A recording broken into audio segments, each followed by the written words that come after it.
తాకట్లో ఉన్న మీ బంగారాన్ని విడిపించి ఆ రోజు ఆన్లైన్ రేటుకి కొంటాం. Sharma gold company. నమస్తే, వెల్కమ్ టు సుమన్ టీవీ. నేను గీతాంజలి. ప్రస్తుతం మనతో పాటు ఉన్నారు డాక్టర్ రాజీవ్ కూరపాటి గారు.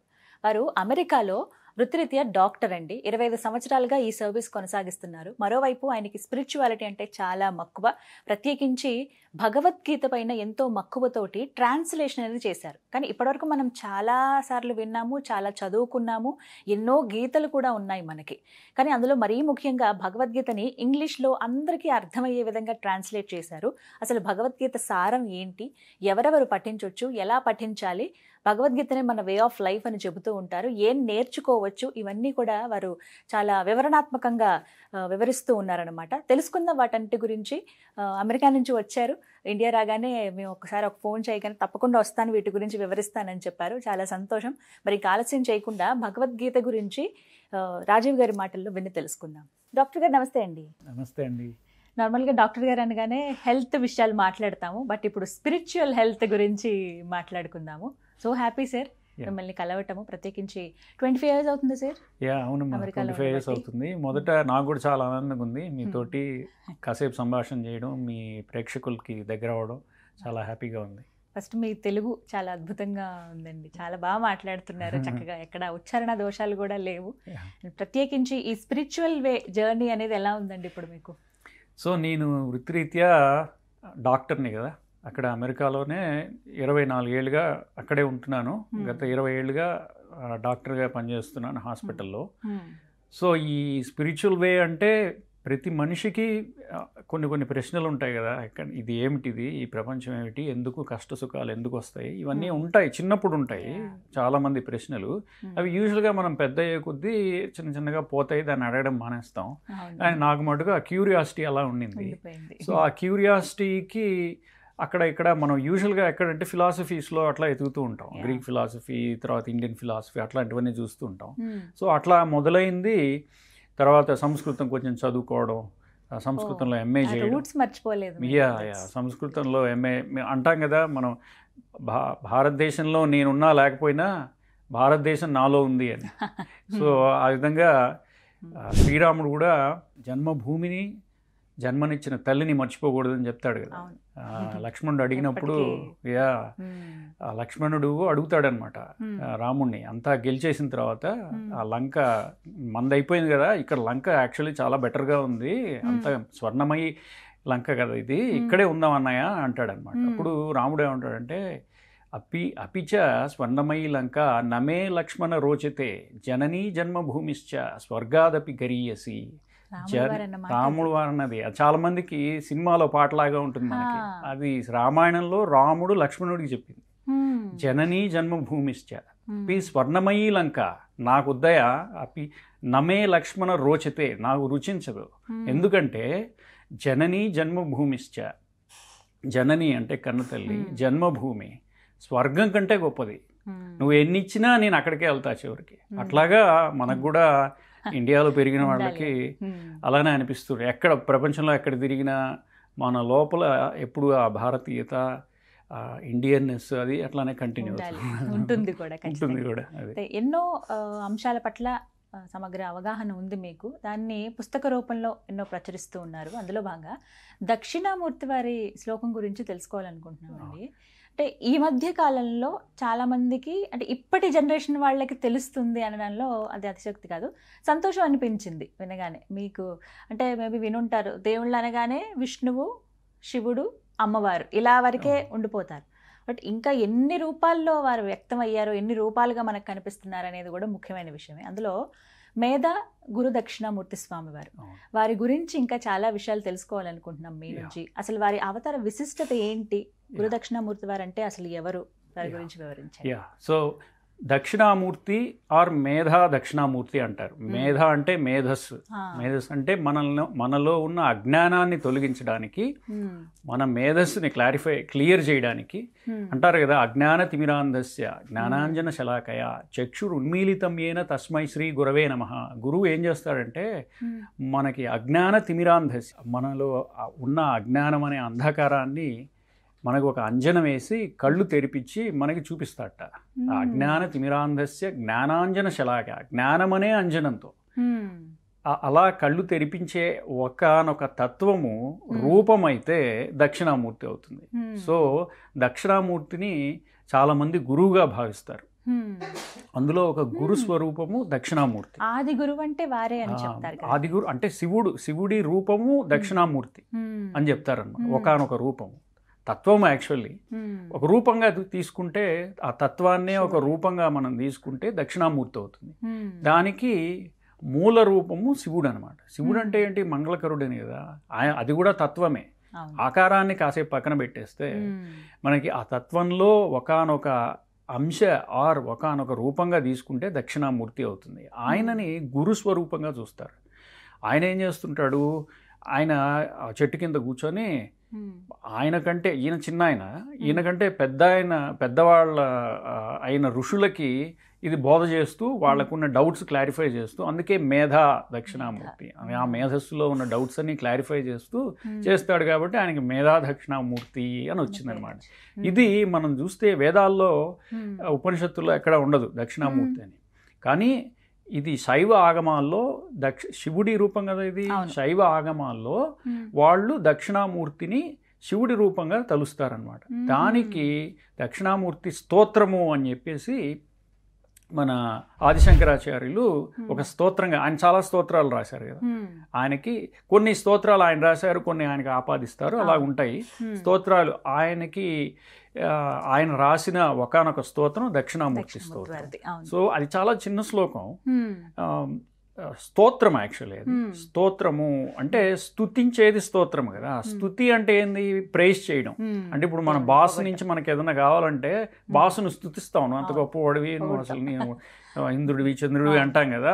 అట్లా స్తుతిస్తే మనకేమవుతుంది? మనకి ఏదో వస్తుంది కదా, ఏదన్నా పొందుతాం, ఒక లౌకిక విషయం, ఏదన్నా ఒక బెనిఫిట్ వస్తుంది. అట్లా స్తుతించేది, మనం ఏదన్నా ఒక భగవంతుని రూపానికి స్తుతిస్తే మనకి ఏదైనా ఫలితం వస్తుంది అనేది స్తుతి. స్తోత్రం దేవస్థుతి నుంచి వచ్చింది స్తోత్రం. స్తౌ అనే ధాతువు నుంచి, సంస్కృతంలో ధాతువు నుంచి వచ్చింది. సో అలాగా వచ్చిన దక్షిణామూర్తి స్తోత్రం నేనెందుకు రాశాను దాని గురించి చాలా ఉన్నాయి కదా, చాలా రాయొచ్చు, సౌందర్యలహరి రాయొచ్చు, అది కూడా శంకరాచార్యులు రాసింది. కానీ దక్షిణామూర్తి స్తోత్రం ఎందుకు రాశానంటే అందులో చాలా ఫిలాసఫీ, చాలా తత్వం ఉంటుందన్నమాట. అందులో ఏంటంటే ఇప్పుడు దక్షిణామూర్తి స్తోత్రం మనం మొదలు పెడితే, యో బ్రహ్మాణం విదధాతి పూర్వం యో వై వేదాంశ్చ ప్రహిణోతి తస్మై తమహదేవం ఆత్మబుద్ధి ప్రకాశం ముముక్షురువై శరణమహం ప్రపద్యే అని మొదలవుతుంది. అది మంగళ శ్లోకం. ఆ స్తోత్రంతో మొదలయ్యి తర్వాత యాక్చువల్లీ దక్షిణామూర్తి స్తోత్రంలోకి ఎంటర్ అయ్యి, దాని తర్వాత ఉపోద్ఘాతం ఉంటుంది. దాని తర్వాత యాక్చువల్ స్తోత్రం ఎంటర్ అయినప్పుడు విశ్వం దర్పణ దృశ్యమాన నగరీ తుల్యం నిజాంతర్గతం పశ్యన్నాత్మని మాయయా బహిరివోద్భూతం యథా నిద్రయా యస్ సాక్షాత్ కురుతే ప్రబోధ సమయే స్వాత్మానమేవాద్వయం తస్మై శ్రీ గురుమూర్తయే నమైదం శ్రీ దక్షిణామూర్తయే అని మొదలవుతుంది. అట్లానే ప్రతి శ్లోకానికి ఎండింగ్లో తస్మై శ్రీ గురుమూర్తయే నమైదం శ్రీ దక్షిణామూర్తయే అని ఎండ్ అవుతుంది. సో అసలు ఇంకొకటి చెప్తాను, అది ఇంకా ఇంట్రెస్టింగ్గా ఉంటుంది. బీజస్యాంతరి వాంకురో జగదిదం ప్రాంగ్ నిర్వికల్పం పునః మాయాకల్పిత దేశకాలకలనా వైచిత్ర చిత్రీకృతం మాయావీవ విజృంభయత్యపి మహాయోగి వయస్వేచ్ఛయా తస్మై శ్రీ గురుమూర్తయే నమైదం శ్రీ దక్షిణామూర్తయే అని ఎండ్ అవుతుంది. సో దీని అర్థం ఏంటంటే విశ్వం దర్పణ దృశ్యమాన నగరీ తుల్యం. మనం ఒక దర్పణంలో అంటే ఒక అద్దంలో చూస్తుంటే మన ప్రపంచాన్ని, మన కారులో వెళ్తున్నాం, వెనకాల ప్రపంచం అంతా అద్దంలో కనపడుతుంది. అద్దంలో నిజంగా ఉందా? ప్రపంచం లేదు, కానీ మనకు కనపడుతుంది. అలాంటిదే, అంటే బయట ఉంది కాబట్టి అద్దంలో కనపడుతుంది అనొచ్చు, కానీ యథార్థంగా ఈ విశ్వం అనేది దర్పణంలో మనకు కనపడుతున్న ఒక దృశ్యమాన నగరీ తుల్యం. అంటే ఒక ఇల్యూజనేనాయా నువ్వు నీకు కనపడుతున్నదంతా, అది నిజంగా అక్కడ లేదు. అది ఎలాగ చెప్తున్నారు శంకరాచార్యులు, ఆర్ దక్షిణామూర్తి ఎలా చెప్తున్నారు, ఎందుకు చెప్తున్నారు అంటే, పశ్యన్నాత్మని మాయయా బహిరివోద్భూతం యథా నిద్రయా యస్ సాక్షాత్ కురుతే ప్రబోధ సమయే స్వాత్మానమేవాద్వయం అంటున్నాడు. అంటే నీ అజ్ఞానం వల్ల అలా కనపడుతోంది నీకు. ఒక్కసారి నీకు జ్ఞానం వచ్చి కళ్ళు తెరుచుకున్న తర్వాత నీకు ఆ క్లారిటీ వచ్చేస్తుంది అని. ఇది ఏంటి దీని అర్థం అసలు అంటే, ఇది అద్వైత వేదాంతం యొక్క సమ్మరీ. అద్వైత వేదాంతం ఏం చెప్తోంది అంటే అంతా బ్రహ్మ సత్యం జగన్మిథ్య జీవో బ్రహ్మైవ నాపరహ అంటోంది. అంటే బ్రహ్మ సత్యం, బ్రహ్మమే సత్యం, జగత్ మిథ్య జగన్మిథ్య, జీవో బ్రహ్మైవ నాపరహ రెండు వేరు కాదు, జీవుడు బ్రహ్మము రెండు వేరు కాదు. మనకేమనిపిస్తుంది ప్రపంచం చూస్తుంటే అంతా నాకు రియల్గానే కనపడుతుంది కదా, మరి ఇదంతా ఇల్యూషన్ అని ఎలా చెప్తున్నావు అంటే అదేంటంటే ఇదంతా ఒక ఫీల్డ్ ఆఫ్ అవేర్నెస్లో ఏదైతే నువ్వు చూస్తున్నావో, ఎవరైతే చూస్తున్నారో అంటే నేను ఏదైతే నాలో ఉన్న ఏదైతే చూస్తోందో ఒక విట్నెస్ ఏదైతే బయటికి కనబడుతోందో అది ఒకదాని నుంచే మోల్డ్ అయిపోయింది మొత్తం. రెండు టూ డిఫరెంట్ కాదయా అది. నువ్వు ఏదైతే చూస్తున్నావో ఏదైతే నీకు కనపడుతోందో ఆ ప్రకృతి డిఫరెంట్ మాడిఫికేషన్స్ వల్ల నువ్వుగాను ప్రపంచంగాను రెండుగా విడి అయిపోయి కనపడుతోంది నీకు. ఈ ప్రకృతి అనే ఉన్నది కదా, ప్రకృతి పురుషుడు అని చెప్తారు కదా సాంఖ్య దర్శనంలో. ఆ పురుషుడు అంటే ఆ మనలో ఉన్న ఇంటెలిజెన్స్, ఆ కాన్షియస్నెస్. ఇప్పుడు బల్బు ఉన్నది, బల్బు ఎలగాలంటే ఎలక్ట్రిసిటీ ఉండాలి. ఎలక్ట్రిసిటీ లేకపోతే ఆ బల్బు ఉపయోగం లేదు కదా. అలానే ఏదైతే తీసేస్తే మనలో నుంచి మనం శవం అయిపోతామో, బల్బులాగా, లైట్ లేని బల్బులాగా ఎలక్ట్రిసిటీ లేని బల్బులాగా అయిపోతామో, అది చైతన్యము. ఆ చైతన్యాన్ని పురుషుడు అన్నారు. ప్రకృతి అంటే ఈ జగత్, జడం అనేది ప్రకృతి. సో ఆ జడ ప్రకృతికి ఏ చైతన్యం వస్తే లైట్ వెలుగుతుందో దానివల్ల నీకు అంతా మొత్తం కనపడుతుంది. కానీ ఈ ప్రకృతి నీలాగను నువ్వు చూసేదానిగాను డివైడ్ అయి ఉన్నది. ఒక పిండి ముద్దను తీసి రెండుగా చేసి రెండు బొమ్మలుగా తయారు చేస్తే రెండు బొమ్మల్లా కనపడతాయి. కానీ ఆ రెండు ఒకదాని నుంచి వచ్చినాయి, రెండు కలిపేస్తే ఒకటైపోతాయి. అలాంటిదే ఇది. ఈ ప్రకృతిని మనకి విడిగా కనపడుతోంది, రియల్గా కనపడుతోంది, కానీ అది ఒకటే, అది రెండుగా డివైడ్ అయ్యి అలాగయింది అనేది చెప్పడం దీని తాత్పర్యం అన్నమాట. అట్లానే ఇంకో దాంట్లో బీజస్యాంతరి వాంకురో జగదిదం ప్రాంగ్ నిర్వికల్పం పునః. ఎట్లాగంటే ఇది ఇప్పుడు ప్రకృతి ఎలా వచ్చిందంటే ఒక బీజంలో నుంచి చెట్టు వచ్చినట్టుగా. సో బీజంలో చెట్టు ఉందా? లేదు, కానీ వచ్చింది కదా. సో అలాగనమాట. బీజస్యాంతరి వాంకురో జగదిదం ప్రాంగ్ నిర్వికల్పం పునః మాయావీవ విజృంభయత్యపి మహాయోగీవ స్వేచ్ఛయ. అంటే ఒక మెజిషియన్ ఎలాగా లేనిదాన్ని ఉన్నట్టుగాను ఉన్నదాన్ని లేనట్టుగాను ఎలా చేస్తున్నాడో ఈ చైతన్యం ఏదైతే ఉన్నదో ఆ చైతన్యము ఈ ప్రకృతిని అలా కల్పిస్తోంది. దీన్ని పారమార్థిక సత్యము, వ్యవహారిక సత్యం అంటారు. వ్యవహారిక సత్యం అంటే ట్రాన్సాక్షనల్ వరల్డ్. మీరున్నారు, నేనున్నాను, మనం దీని ముందు కూర్చొని మాట్లాడుతున్నాం. ఇది ఒక ట్రాన్సాక్షనల్ వరల్డ్. కానీ దీని వెనకాల ఇది ఫినామినన్ అనుకోండి. ఇంగ్లీష్లో ఒక పదం ఉంది ఫినామినన్ అని. దాని కింద ఉండేది నామినన్ అనేది ఒకటి ఉంది. అంటే ఎట్లాగంటే ఇప్పుడు పట్టాల మీద ట్రైన్లు వెళ్తున్నాయి వస్తున్నాయి, ఎన్నో ట్రైన్లు వెళ్తుంటాయి, ఎన్నో ట్రైన్లు వస్తుంటాయి, కానీ పట్టాలు ఒకటే కదా. కానీ పట్టాలు కదలవు, ట్రైన్లు కదులుతూ ఉంటాయి. ప్రపంచం ట్రైన్స్ లాంటివి కదులుతూ ఉంటాయి, వస్తుంటాయి, పోతుంటాయి, చేంజెస్ జరుగుతుంటాయి అన్నీ. కానీ పట్టాలు ఎప్పుడు కాన్స్టెంట్గా ఉంటాయి. అది నీ తత్వము, అది పారమార్థిక సత్యము. ఎట్లాగైతే ఈ స్కైలో పక్షులు అవన్నీ తిరుగుతూ ఉంటాయి కదా, కానీ ఆ స్పేస్ అనేది చేంజ్ అవ్వదు. కానీ ఎన్నో ఆబ్జెక్ట్స్ వస్తుంటాయి పోతుంటాయి స్కైలో, కానీ అది మటుకు చేంజ్ అవ్వదు. స్పేస్ మటుకు అలానే ఉంటుంది. ఎట్లాగైతే పట్టాలు చేంజ్ అవ్వవు, అట్లానే సముద్రంలాగా ఇవన్నీ దృష్టాంతాలు అన్నమాట. అట్లాంటివి పట్టాలు ఎట్లాగైతే చేంజ్ అవ్వవో, ట్రైన్లు ఎన్ని మార్పులు అవుతున్నా సరే అట్లానే నీలో ఉన్న తత్వం మారదయా. అది ఎలక్ట్రిసిటీ లాంటిది. ఎన్ని బల్బులు పెట్టు, ట్యూబ్లైట్లు పెట్టు, అవి మారుతూ ఉంటాయి. నీలో తత్వం ఒకటే. అట్లాగా అది నువ్వు, యాక్చువల్ నువ్వు. అది మిగిలిందంతా నీ ఈగో, మీ మైండ్ బాడీ కాంప్లెక్స్. ఇదంతా నువ్వు గమనిస్తూ ఉండు అని చెప్పడం అన్నమాట. బ్రహ్మ సత్యం, ఆ బ్రహ్మమే నీలో ఉన్న తత్వము. బ్రహ్మసత్యం జగత్తు మిథ్య అంటే బ్రహ్మసత్యం అంటే అది పారమార్థిక సత్యం, జగత్తు మిథ్య అంటే అది వ్యావహారిక సత్యం. సో నువ్వు కన్ఫ్యూజ్ అవ్వకు రెండిటికి. వ్యావహారిక సత్యం నీకు కావాలి, నువ్వు బతకాలంటే నువ్వు వెళ్ళాలి, పని చేయాలి, తప్పదు, ఇవన్నీ ఉంటాయి. టైంకి రావాలి, టైంకి వెళ్ళాలి, అవన్నీ వ్యావహారికంగా జరుగుతున్నవి. కానీ దాని వెనకాల ఉన్నది ఆ పట్టాలు లాంటివి అనమాట. ఆ తత్వం ఒకటే, అది నీలో ఉన్న తత్వము నాలో ఉన్న తత్వము అన్నీ ఒకటే, ఇది తెలుసుకో అని చెప్పడమే ఈ దక్షిణామూర్తి స్తోత్రం యొక్క సారాంశం అనమాట. సో ఇట్లాగా శంకరాచార్యులు మేధా దక్షిణామూర్తి సో ఇట్లాగా చెప్తూ ఉంటారనమాట ఈ స్తోత్రం ద్వారా. ఇది నువ్వు తెలుసుకోవా, ఇది తెలుసుకుంటే నీకు ఏది సత్యమో ఏది అసత్యమో తెలుస్తుంది, దీనివల్ల నాకేంటి ప్రయోజనం కదా, పారాయణ చేయడం వల్ల ఏంటి ప్రయోజనం కదా.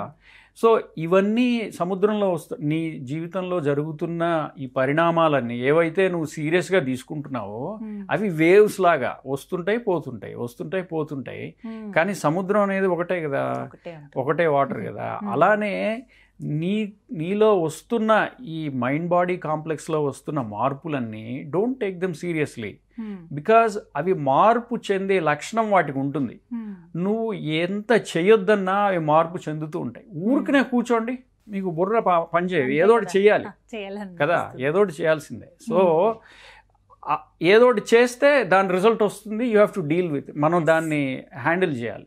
ఇప్పుడు మంచి చేయడానికి పోయి ఏదో నెత్తినేసుకొని వచ్చి దాన్ని మళ్ళీ హ్యాండిల్ చేస్తూ మళ్ళీ దాని రిజల్ట్ వచ్చి ఇది ఒక నూడుల్ ఎఫెక్ట్ అంటారు. అంటే తీస్తుంటే వస్తూ ఉంటుంది.